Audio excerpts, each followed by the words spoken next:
Prima Energy. Ini rajanya.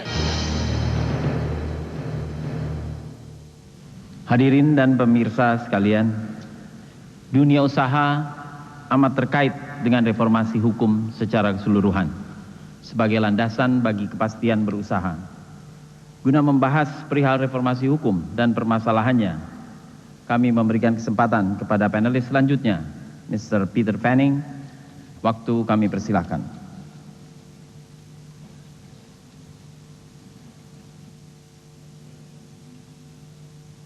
Madam President, Ministers, distinguished ladies and gentlemen, the executive arm of government has long been active in developing an extensive network of laws. In more recent years, it has moved to greater recognition of the rule of law and has recently worked more closely with Parliament in bringing these laws into effect. No nation has a perfect set of laws, but Indonesia's law book is as comprehensive and fair as most. Much has been achieved in recent years. Still, much work remains. And while new or revised laws may be needed, Indonesia's major problem is the fair and transparent enforcement of the laws it already has. The most serious concern of investors, be they national or international, corporate or village, is that the legal system does not serve its proper purpose. Often this is because of overcomplication. Sometimes it is because of contradictions. There is a clear need for greater coordination, and often decisions, whether by courts or by bureaucrats, defy a common sense of justice. The result is lack of certainty, by far the most serious obstacle to investment. The problem is compounded by the all-pervasive influence of corruption. Reform is needed. We must simplify administrative procedures, whether these be for incorporating businesses, buying land, paying taxes, or resolving disputes. There must be effective coordination of policy between ministries and between the central and regional governments. Together, we must eradicate corruption. Corruption which arises from complicated and uncertain procedures, unreasonably low executive salaries, and inadequate punishment of crime. The action which is required centers around judicial reform, which is essential so that fair and impartial and transparent dispute resolution can be achieved and be seen to be achieved. Strengthening of the Attorney General's prosecution function must drive judicial reform. The government's commitment to this in itself will have a positive effect on investment. Most Indonesians are outspoken in their condemnation of corruption, but too often receive too little official support. The solution lies in a combination of political will, education, effective public outrage, and effective sanctions, altogether generating respect for the legal process and law. Government should encourage and use a free and vigorous press and effective NGOs rather than treat both with suspicion, and rather than allow its civil servants and courts to curtail the activities of both, sometimes on very questionable grounds.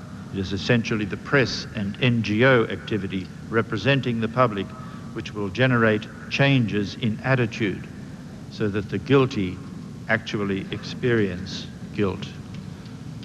Madam President, we the private sector, look forward to working with the government to achieve these aims, and thank you.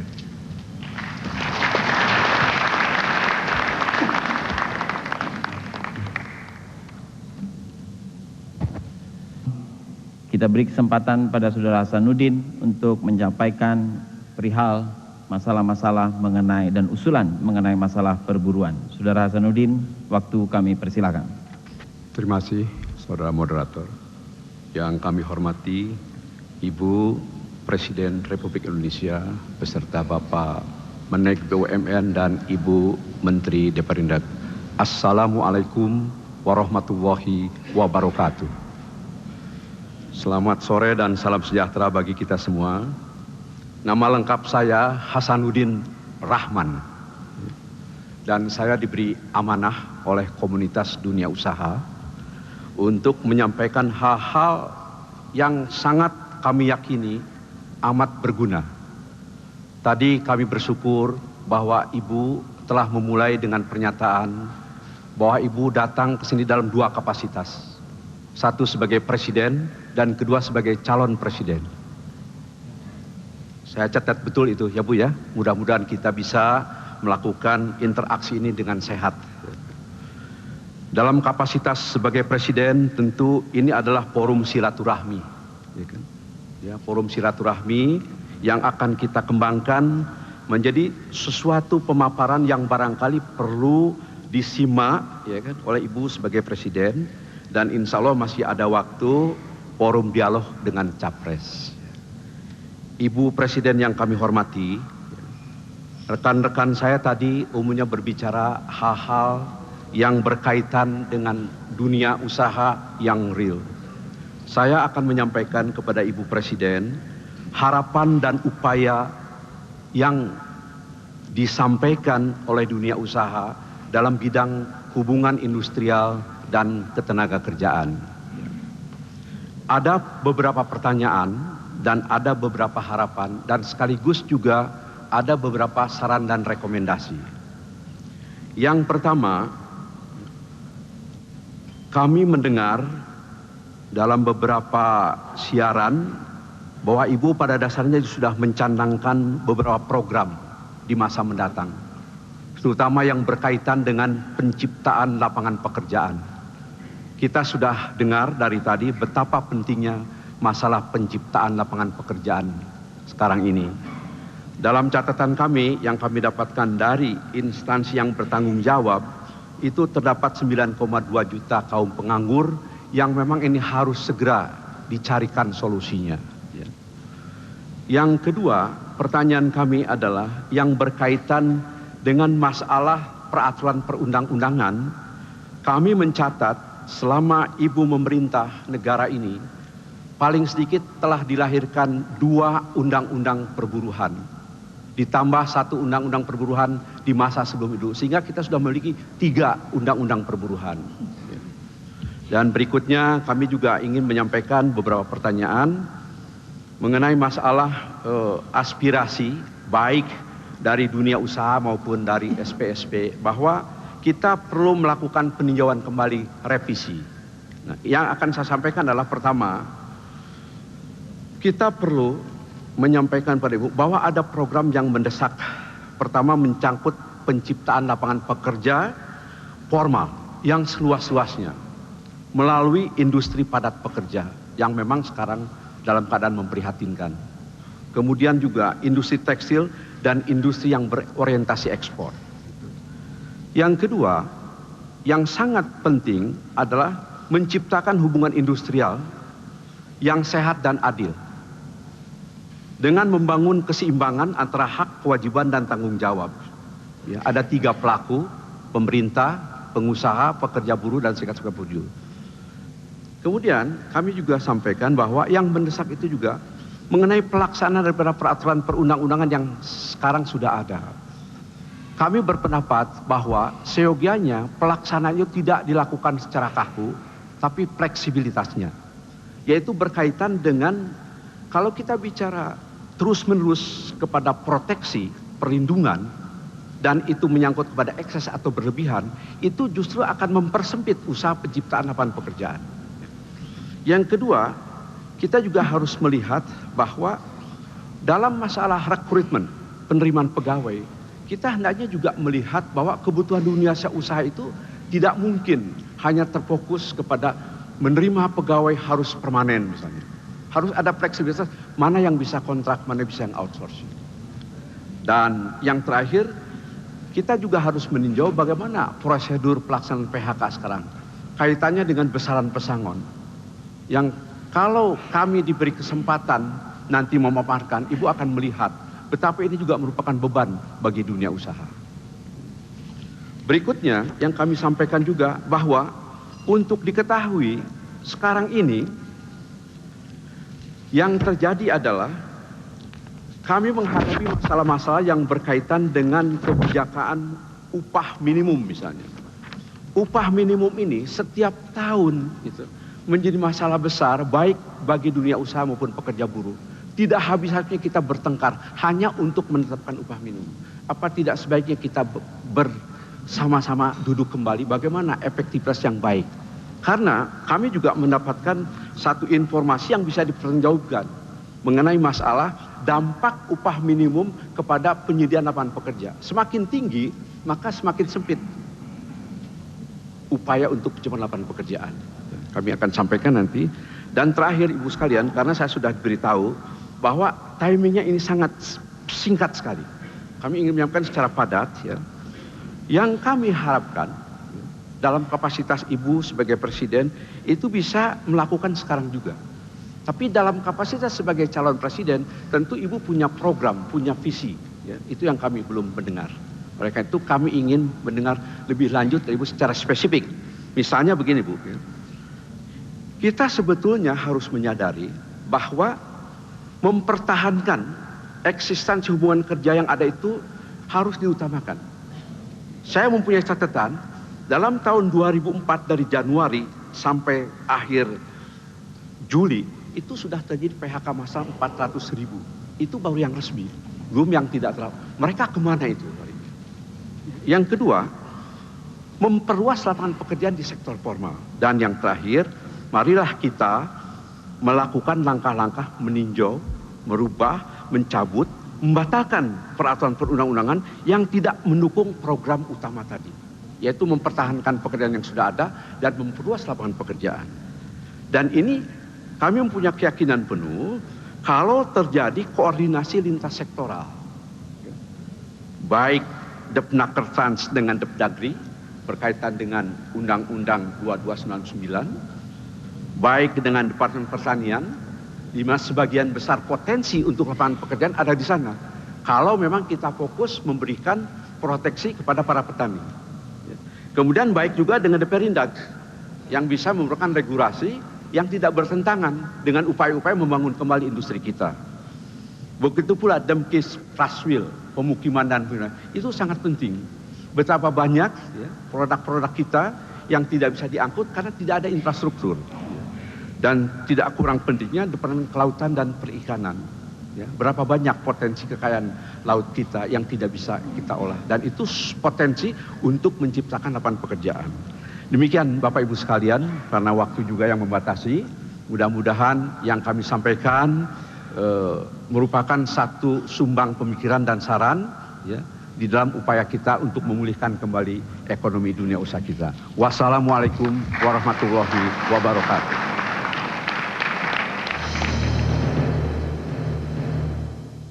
Kuku Bima Energi. Kuku Bima Energi ya. Ginseng dan royal jelly-nya lebih banyak. Wedan, Mas. Yeah! Kuku Bima Energi. Ini rajanya.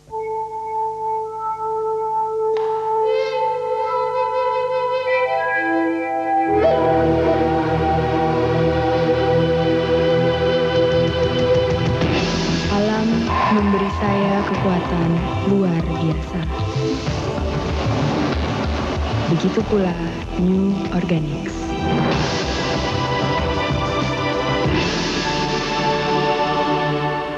Panasonic? Iya sih.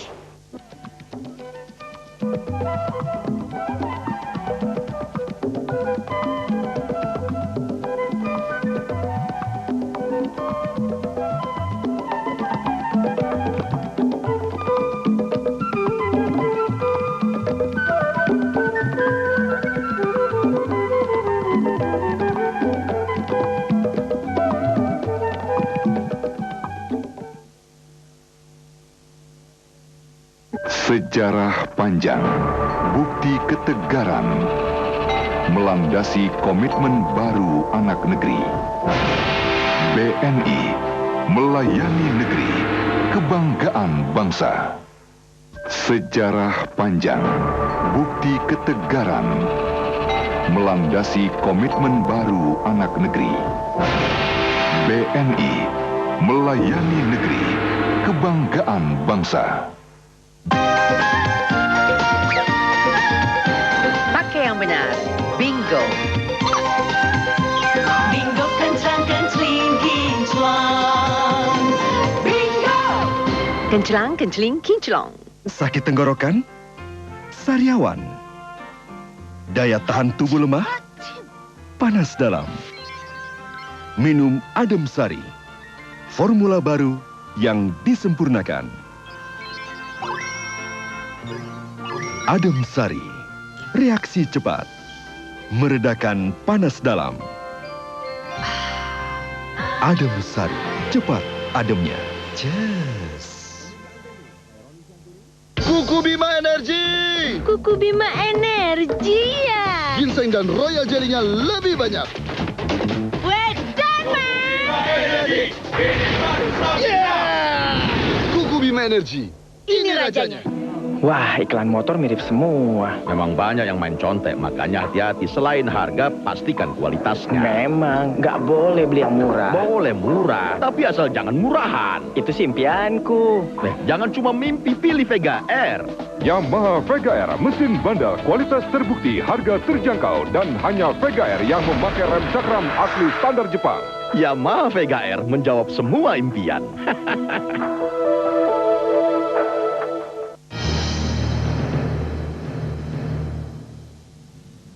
Kami semua dengan ini mengharapkan kesediaan Ibu Mega beserta para menteri untuk dapat menanggapi ke-6 permasalahan yang telah kami sampaikan. Waktu kami persilahkan.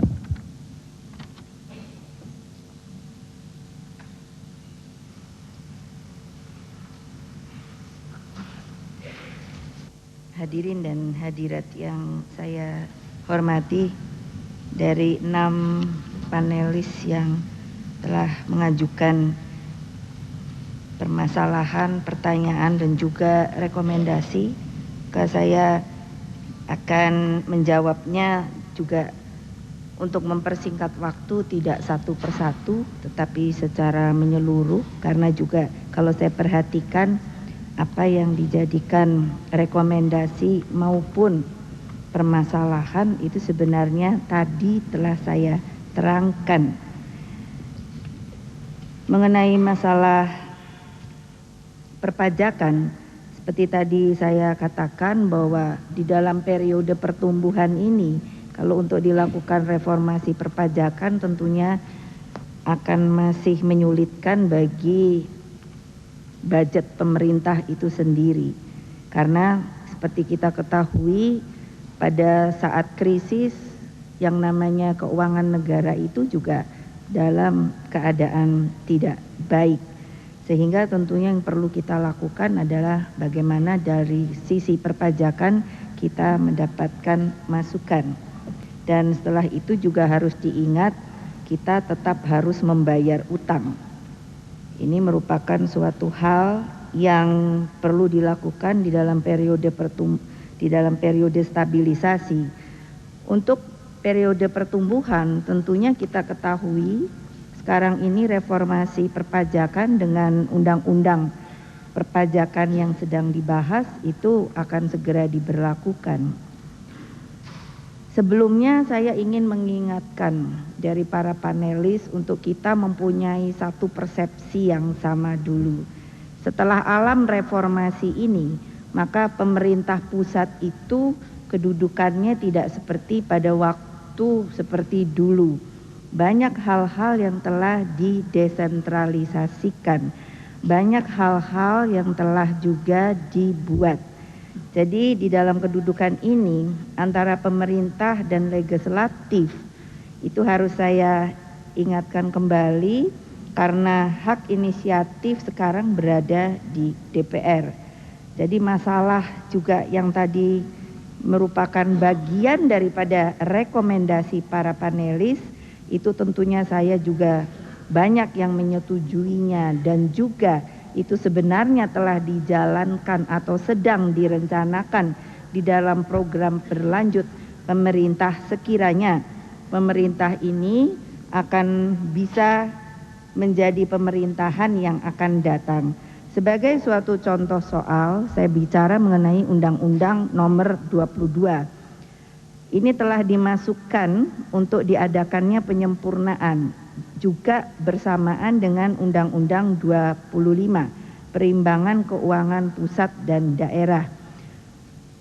Tetapi seperti tadi saya katakan bahwa di dalam rangka perundang-undangan, hak inisiatif dan juga nanti legislatif itu akan berubah strukturnya, tidak seperti pada waktu sekarang ini. Sehingga tentunya dari kalangan pengusaha pun untuk bisa mengerti bagaimana kondisi pemerintah pusat baik sekarang maupun yang akan datang. Kita terus berupaya untuk bisa menyelesaikan persoalan perpajakan ini. Saya sangat setuju dengan Pak Haryadi kalau mengenai masalah keadilan, karena itulah sebenarnya yang terus-menerus kami lakukan di dalam rangka implementasi perpajakan maupun juga nanti sekiranya telah ada reformasi perpajakan termasuk di dalam perundangannya. Karena seperti kita ketahui perpajakan pada waktu yang lalu jumlahnya tidaklah sebesar seperti sekarang ini. Sekarang ini yang namanya perpajakan itu sudah melebihi daripada dana APBN itu sendiri, dan biaya APBN itu sebenarnya praktis telah kita dapatkan termasuk dari perpajakan. Kalau Pak Abu Rizal, saya memang menginginkan kalau sekiranya keuangan kita sudah kuat baik sekarang maupun di masa yang akan datang, masalah infrastruktur itu memang harus terus dilakukan. Karena sekarang saja seperti infrastruktur jalan tol, jalan-jalan yang pada waktu yang lalu 2 tahun yang lalu mengalami kerusakan yang cukup parah, sekarang ini praktis telah mulai dilakukan kembali perbaikan dan juga pembangunan daripada jalan tol, jembatan, sehingga tentunya di waktu yang akan datang apa yang tadi telah diinginkan merupakan rekomendasi, yaitu tergantung juga dari masalah anggaran belanja pendapatan negara yang juga tentunya para pengusaha tidak boleh melupakan yang saya katakan harus satu persepsi, karena di sana ada APBD. APBD itu anggaran pembelanjaan daerah itu tidak pernah mau mengerti. Nah, ini yang makanya diperlukannya suatu penyempurnaan dari Undang-Undang 22 dan 25. Kalau memang APBN-nya itu memang praktis membaik, tentunya APBD-nya juga akan membaik. Tetapi pada saat sekarang itu merupakan suatu hal yang perlu disempurnakan. Kalau APBN-nya tidak baik atau kurang baik, APBD-nya tetap mau mendapatkan porsi yang telah ditetapkan. Dengan demikian tentunya keselarasan ini juga harus perlu diperhatikan oleh kaum pengusaha yang ada.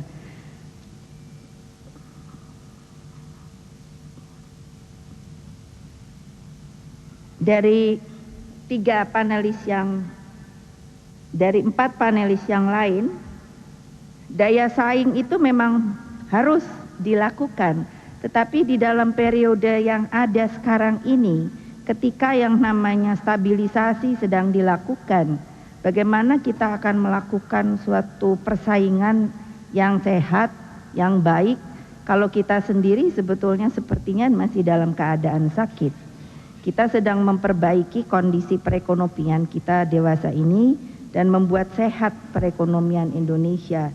Dengan kuatnya perekonomian Indonesia, tentunya diharapkan kita pun akan mempunyai daya saing yang kuat, dan hal ini tentu dapat dilakukan karena kembali saya ingin menegaskan bahwa persoalan Indonesia dewasa ini terutama di dalam pemulihan ekonominya bukan hanya berdasarkan ansih masalah ekonomi itu sendiri, tetapi juga multidimension, berada di dalam suatu pemulihan dari bidang-bidang yang lainnya yang tidak bisa kita menutup mata begitu saja.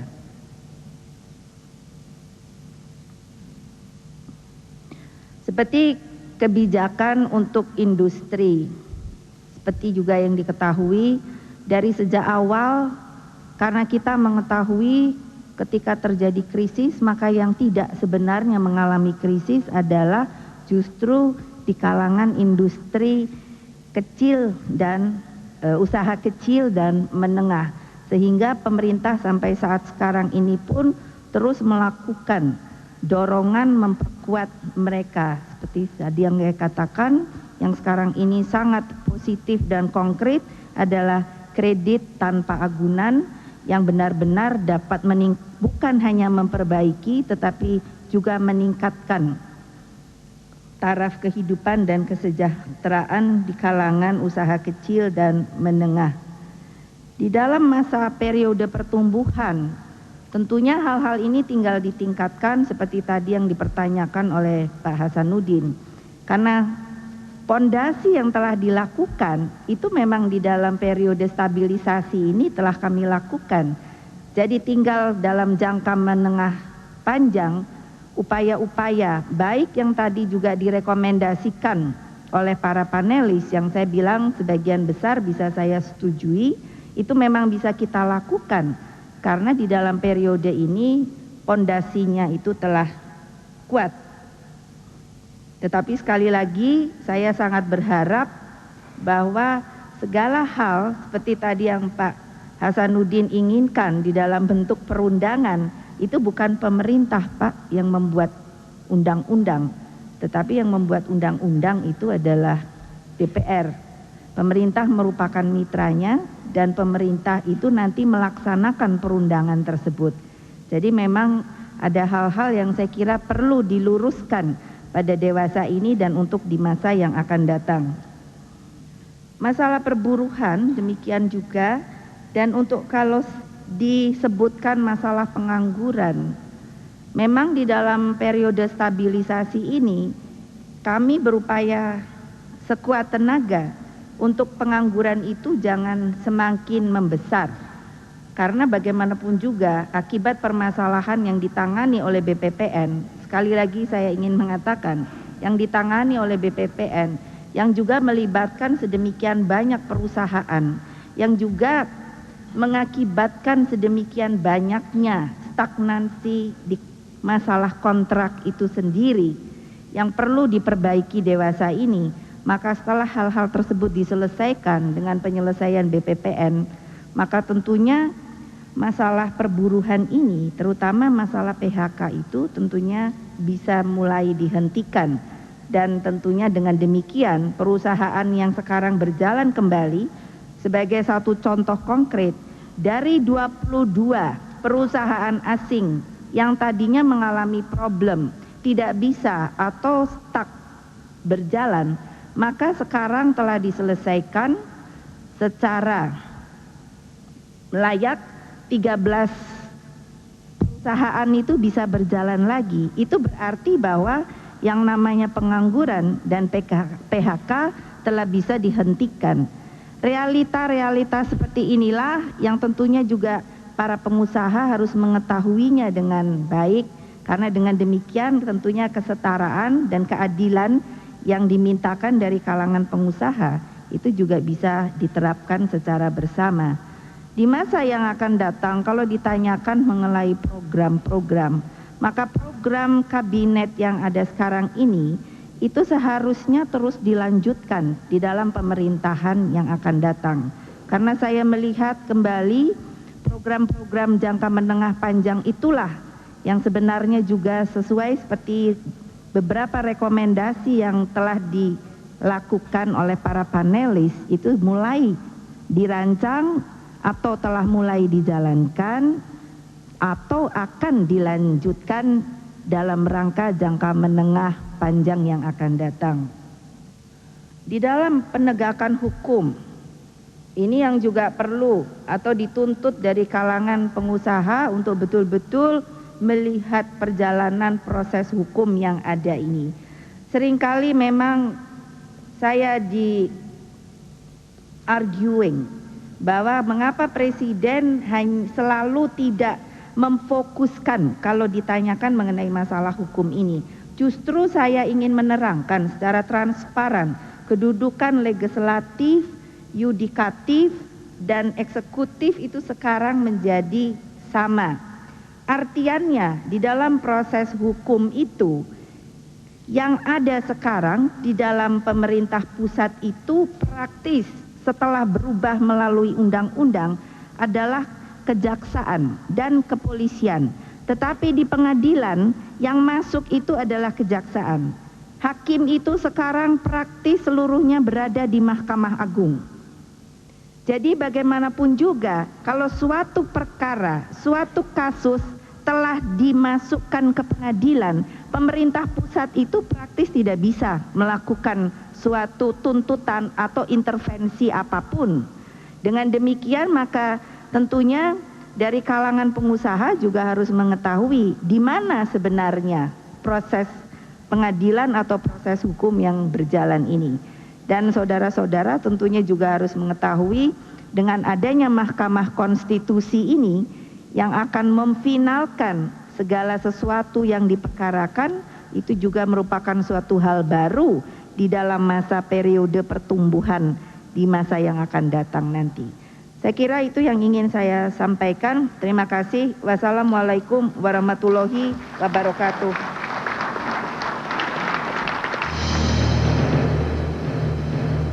Kuku Bima Energi. Kuku Bima Energi ya. Ginseng dan royal jelly-nya lebih banyak. Wedan, Mas. Yeah! Kuku Bima Energi. Ini rajanya. Baru, Mas.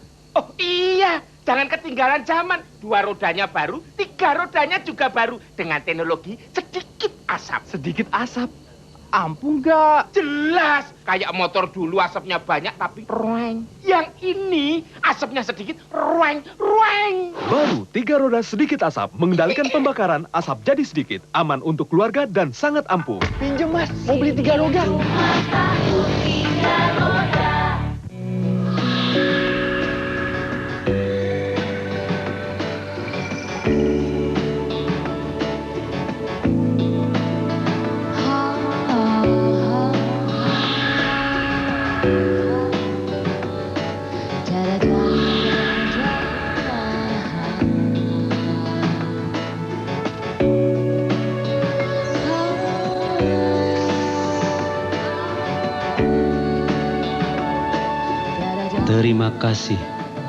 Terima kasih karena kau percaya.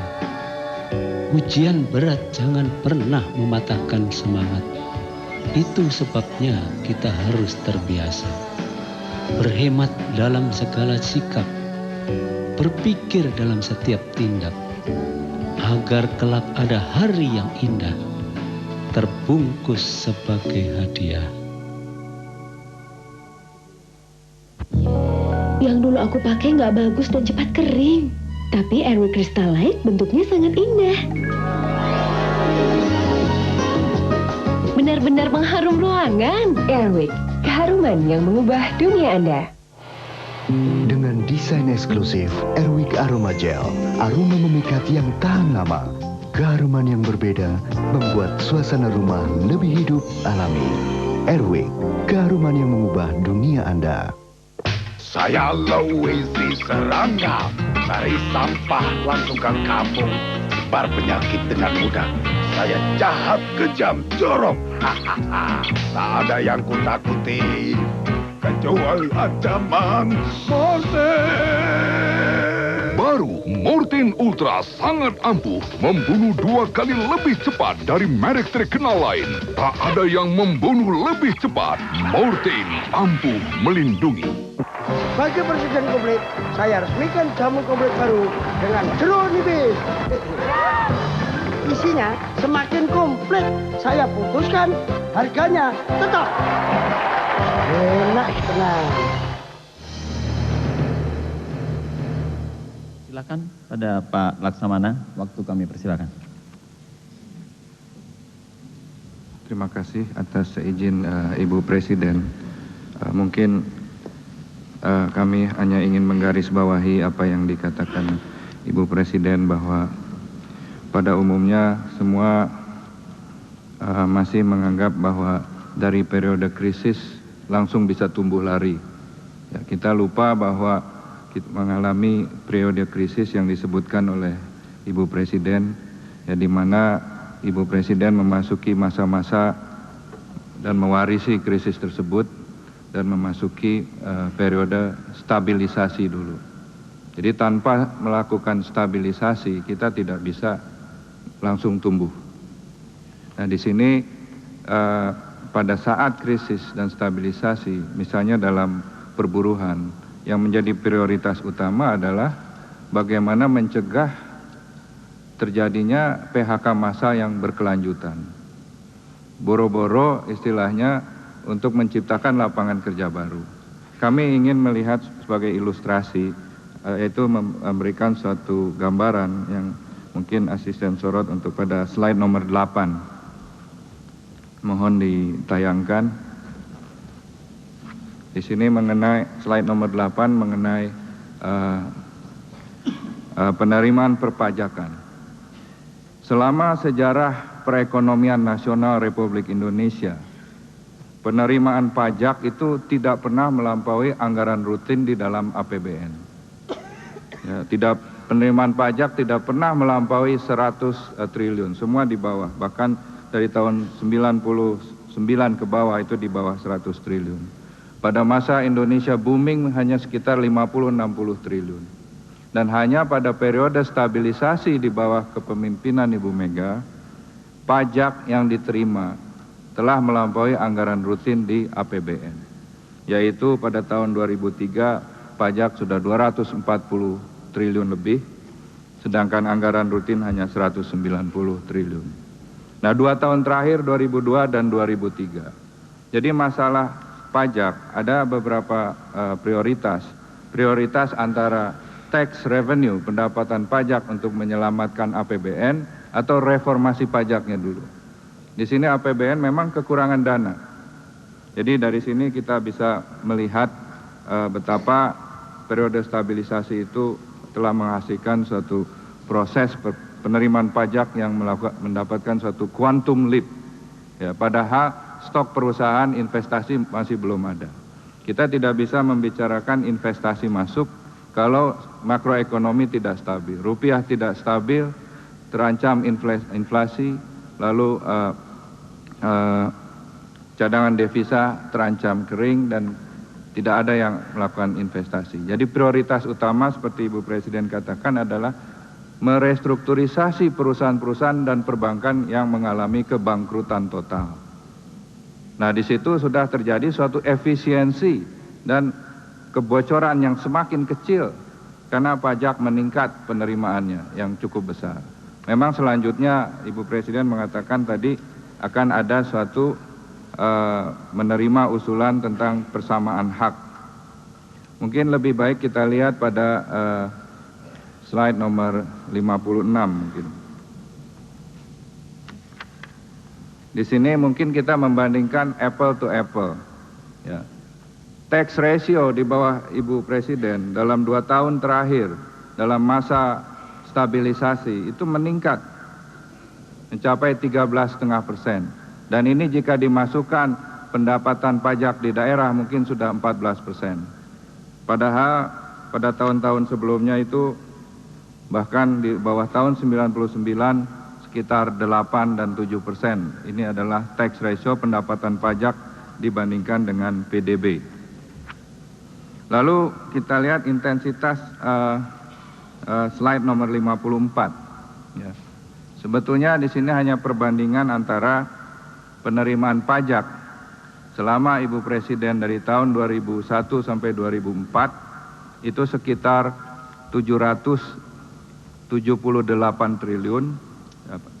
Ini 2001 dan 2004. itu melampaui periode 32 tahun digabungkan yang hanya mencapai 670 triliun. Jadi perbedaan 100 triliun masa periode 4 tahun yang belum selesai ini telah melampaui 32 triliun dikombinasikan.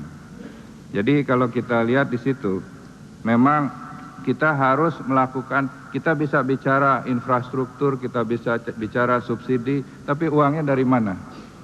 Ya kalau kita lihat memang dalam masa stabilisasi ini, Ibu Presiden juga menekankan bahwa harus terjadi suatu manajemen hutang luar negeri yang baik. Karena selama sejarah tadi kalau kita lihat di slide, perbedaan anggaran rutin dan penerimaan pajak selalu dibiayai oleh hutang luar negeri. Jadi subsidi dibiayai oleh hutang luar negeri, itu tidak sustainable. Boleh kita lihat antara hutang luar negeri, rasio penarikan hutang luar negeri dan PDB. Itu di slide nomor 58. Kita bisa lihat di sini beberapa periode presiden, ya, dari Presiden Megawati, Presiden Wahid dan Presiden Habibie. Ya, di situ tampak sekali kita memang menggunakan hutang luar negeri itu seminimum mungkin. Kalau tidak terpaksa. Di sini tampak sekali betapa hematnya kepemimpinan Presiden Megawati dalam memanfaatkan hutang luar negeri. Lalu juga slide nomor 59 mengenai perbaikan stok utang terhadap PDB. Situ semakin membaik. Ini adalah rating agencies yang menilai resiko di Indonesia. Kalau ini masih seperti tahun 99, 2000, 2001, kita tidak akan bisa berbicara masalah investasi dan lain sebagainya. Jadi memang betul yang dikatakan Ibu Presiden, masalah stabilisasi itu 2 tahun, hanya diberikan waktu 2 tahun terjadi pemulihan yang sangat signifikan. Baru menurut Ibu adalah memasuki periode pertumbuhan. Kita bisa melihat juga cadangan devisa pada slide 51. Di sini sudah nampak dalam masa periode stabilisasi, pencegahan berlanjutnya pelarian modal sudah ditahan.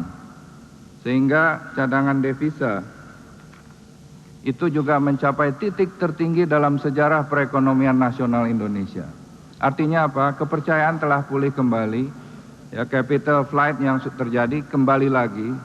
Ya, karena ini adalah proses restrukturisasi perusahaan-perusahaan yang bangkrut sehingga dikembalikan lagi ke dalam perekonomian sehingga masuklah dana dari luar negeri kembali dan juga membayar pajak yang cukup besar. Ini suatu hal yang ditekankan berulang-ulang oleh Ibu Presiden bahwa semua mengasumsikan kita bisa lari langsung dari krisis tanpa melalui satu periode atau tahapan suatu stabilisasi yang memerlukan suatu disiplin dan tindakan yang tegas. Jadi saya kira indeks harga saham gabungan juga merupakan indeks prestasi yang sangat tinggi. Ya, kalau kita lihat indeks harga saham gabungan pada slide 48 itu melambangkan bahwa ekonomi sudah normal, bahwa kepercayaan telah pulih karena indeks harga saham gabungan telah mencapai titik tertinggi dalam sejarah perekonomian Indonesia. Jadi ini adalah kita menutup juga satu periode stabilisasi yang hanya 2 tahun. Ya, kita tutup baru kita masuk gigi 3, gigi 4 untuk tumbuh. Satu lagi yang ingin kami ilustrasikan pada slide 47 yaitu inflasi dan tingkat suku bunga. Selama sejarah perekonomian nasional Indonesia, suku bunga tidak pernah menembus tingkat 10%. Bahkan ini banyak terjadi pada saat periode stabilisasi yang singkat di bawah kepemimpinan Ibu Presiden Megawati. Ini artinya sangat besar, di mana usaha ekonomi golongan lemah semakin diberi perhatian dan memiliki kesempatan yang lebih baik. Ya, jadi pertumbuhan memang sudah kita siap memasuki periode pertumbuhan, di mana periode stabilisasi itu sudah ditutup dengan sukses dan selesai. Nah, makanya tadi saya menyimak pembicaraan Ibu Presiden bahwa periode selanjutnya adalah memasuki periode pertumbuhan di mana the name of the game adalah peningkatan daya saing ekonomi Indonesia. Tanpa menyelesaikan periode stabilisasi, kita tidak usah bicara daya saing. Kita mencegah perekonomian dari kebangkrutan total, itu saja sudah baik. Jadi saya kira Bapak-Bapak Ibu-Ibu sekalian, saya kira itu yang kita bisa tambah.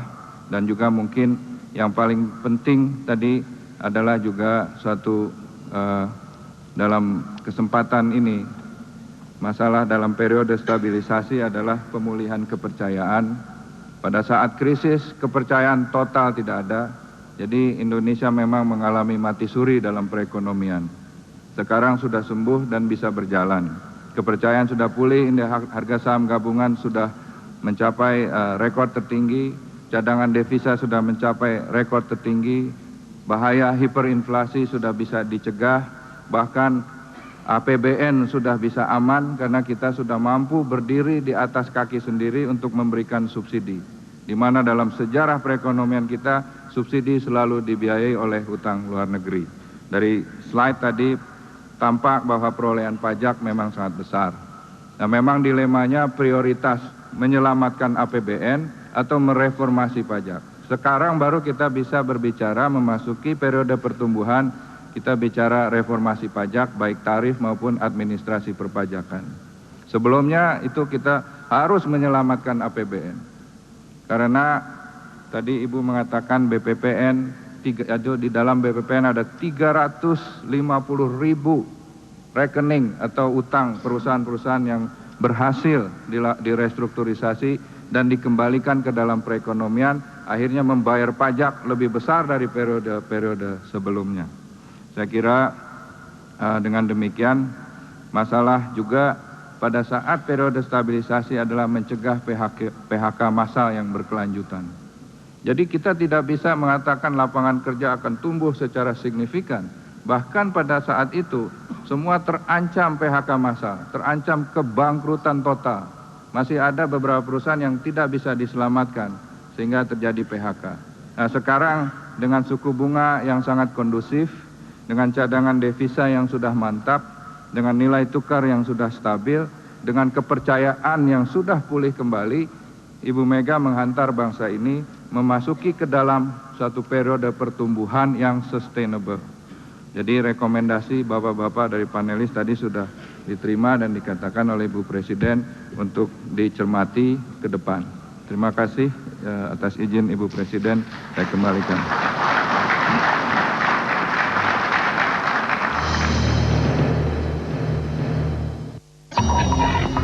Liga Bank Mandiri Rabu.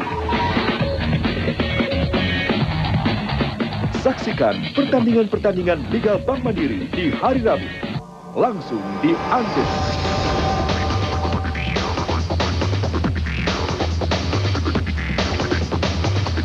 Pertandingan Liga Mandiri di hari Rabu 4 Agustus, Persebaya melawan PSIS.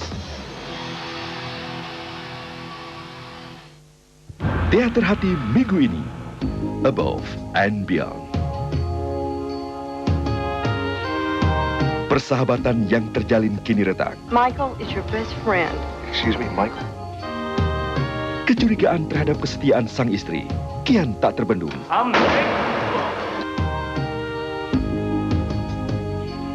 now you're the one who shot him. Selasa 10 Agustus jam 7:30 malam.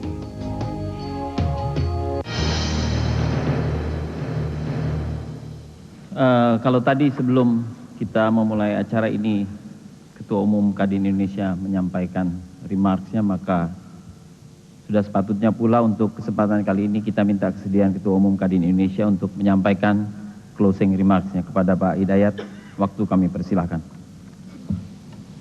Ibu Presiden Republik Indonesia, Ibu Mega yang saya hormati, yang saya hormat Ibu Rini, Menteri Perindustrian dan Perdagangan, yang terhormat Pak Laksamana Soekardi, Menteri Negara BUMN, para hadirin sekalian, atas nama Kadin Indonesia, saya ingin mengucapkan terima kasih atas kehadiran Ibu Mega selaku Presiden Republik Indonesia sekaligus selaku calon Presiden 5 tahun yang akan datang, yang telah sempat dan berkenan hadir dalam forum kita yang penting ini. Forum ini adalah forum yang diinisiasi oleh Kadin Indonesia bersama Foreign Chamber. Jadi merupakan business community nasional dan internasional yang mencoba berdialog bersama Ibu Mega, baik selaku Presiden maupun sebagai calon Presiden 2004-2009 yang akan datang. Ibu Presiden, saya ingin memberikan komplimen dan pujian. Pertama, bahwa agenda politik kita selama tahun 2004 ini, yang dimulai dengan pemilihan umum legislatif, pemilihan presiden putaran pertama, telah berlangsung dengan aman, damai, dan tertib. Saya kira ini juga salah satu kontribusi dan hasil dari pemerintahan Ibu Mega selama ini. Saya mengharapkan bahwa pemilihan presiden yang akan datang pada tanggal 20 September akan berlangsung dengan aman dan damai. Karena itu adalah merupakan concern bagi masyarakat Indonesia, khususnya bagi dunia usaha, agar agenda politik dapat berlangsung dengan baik dan aman, sehingga pemulihan ekonomi sebagaimana yang kita sepakati bersama dapat berlangsung dengan baik. Kami juga ingin menyampaikan terima kasih kepada Ibu Mega karena telah membantu kami membentuk suatu fenomena baru di alam demokrasi yang terbuka ini, di mana calon presiden dengan leluasa dan dengan transparan dapat berdialog bersama kita, mendengarkan secara langsung visi dan misi Ibu Presiden dan sebagai calon presiden yang akan datang, dan dengan seksama mendengarkan rekomendasi, keluhan, dan semua problem yang dirasakan oleh sektor dunia usaha. Kami percaya bahwa semua jawaban, argumentasi dari Ibu beserta Pak Laksamana telah mewakili pemerintahan yang sekarang ini, dan kami telah mengetahui visi dan pandangan Ibu di 5 tahun ke depan. Kami hanya berharap bahwa era pertumbuhan ekonomi telah menanti kita. Itu hanya bisa dijawab, apalagi memasuki era globalisasi, hanya bisa dijawab tantangan itu apabila pemerintah yang akan datang dengan dunia usaha akan bersama-sama membangun ekonomi bangsa 5 tahun ke depan.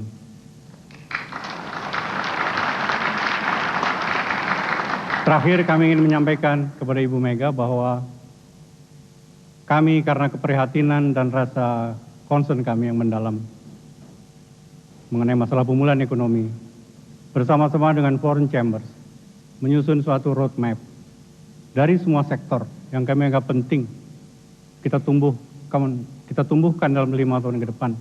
Dan sekarang ini sedang dibuat dan diselesaikan.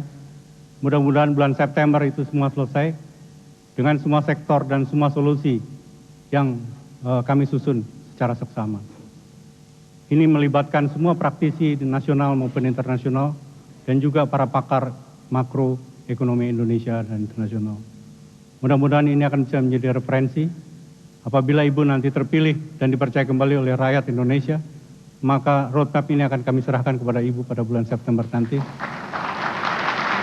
Mudah-mudahan akan menjadi simbol kerjasama bagi swasta nasional Indonesia dan pemerintahan Indonesia yang akan datang. Demikianlah, mudah-mudahan Allah Subhanahu wa Ta'ala merestui usaha kita yang mulia ini. Wabillahi taufiq wal hidayah. Wassalamualaikum warahmatullahi wabarakatuh.